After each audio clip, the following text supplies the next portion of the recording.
আসসালামু আলাইকুম।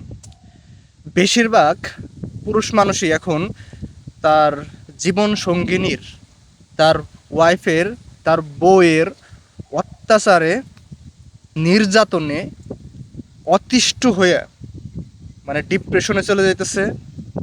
মানে ওই যে কী বলবো, যে স্টক করতেছে, মাথার চুল পাকায় ফেলাইতেছে। কারণ এই মহিলাগুলা তার ঘরে সুন্দর ব্যবহার করতে পারে না, কিন্তু বাইরে যখন কোনো পরপুরুষের সাথে কথা বলে তখন চিকুন গলায় মিষ্টি সুরে, মধুর সুরে, কোকিলা কণ্ঠে কথা বলে। কিন্তু যখন তার ওয়াইফের সাথে, না, তার হাজব্যান্ডের সাথে ঘরে কথা বলে তখন মনে হইতেছে যে সাক্ষাৎ একটা শাকচুন্নি। তারা ঘরে সুন্দর ব্যবহার করতে পারে না, কিন্তু ওই বাইরে পরপুরুষের সাথে চিকুন গলায় কথা বলে। এরকম খারাপ মহিলা অনেক আছে।